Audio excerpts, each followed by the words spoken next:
पुढची बातमी बघूयात। प्रवीण गायकवाड यांच्यावरती शाईफेक करणाऱ्या आरोपींवरती अजामीनपात्र गुन्हा दाखल झालाय। आरोपी दीपक काटे, भवानीश्वर शिरगिरे या दोघांवरती अजामीनपात्र गुन्हा दाखल करण्यात आला।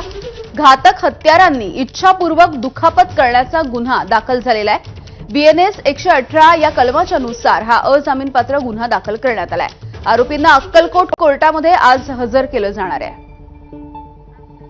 आफताब शेख आमचे प्रतिनिधी आपल्याला या संदर्भात माहिती देतील। आफताब, खरं तर कालपर्यंत जामीनपात्र गुन्हे यांच्यावरती दाखल करण्यात आलेले होते, मात्र आता अजामीनपात्र गुन्हे दाखल करण्यात आले आहेत। नक्कीच याने तर रविवारी शाही शेख झाल्यानंतर प्रवीण गायकवाड आणि इतर ज्या संघटना आहेत त्यांच्याकडून दबाव वाढत होता की जे आरोपी आहेत 7ही आरोपींवरती जामीनपात्र गुन्हे पोलिसांनी दाखल केलेले होते। मात्र त्यांना त्यांच्या सुटकेची देखील तयारी पोलिसांनी कालच केलेली होती। मात्र ज्या पद्धतीनं काल मुख्यमंत्री देवेंद्र फडणवीस यांनी सभागृहातही सांगितलेलं होतं की आरोपींवरती कठोर शासन होईल आणि त्यानंतर रात्रीच पोलिसांनी हालचाली केलेल्या आहेत आणि भारतीय दंड संहिता नवीन जे कलम आहे त्यानुसार कलम 118 आणि कलम 352 यानुसार गुन्हे दाखल केलेले आहेत। कलम 118 हा अजामीनपात्र गुन्हा आहे, त्यामुळे अटकेची कारवाई देखील पोलिसांनी रात्रीच पूर्ण केलेली आहे।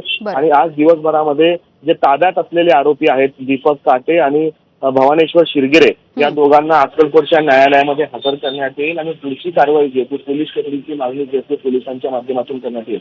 यामध्ये आणखी एक गोष्ट लक्ष देण्यासारखी आहे की एकूण 7 आरोपींवरती यामध्ये गुन्हा दाखल झालेला होता। 2 आरोपी आता अटकेत आहेत। आणखी 5 आरोपींच्या शोधासाठी पोलिसांनी जे आहे ते पथक जे आहे ते इंदापूरला रवाना केलेले होते। त्यामुळे त्यांच्या माध्यमातून आणखी काही आरोपींना आज अटक होते का हे पाहणं देखील तितकंच महत्त्वाचं असणार आहे आणि पोलीस न्यायालय या दोघांच्या बाबतीत काय निर्णय घेतं हे देखील पाहणं दिवसभरात महत्त्वाचं असणार आहे। अगदी आफताब, धन्यवाद माहितीसाठी। महाराष्ट्र नवनिर्माण सेनेचं राज्यस्तरीय शिबिर सुरू आहे आणि आजचा या शिबिर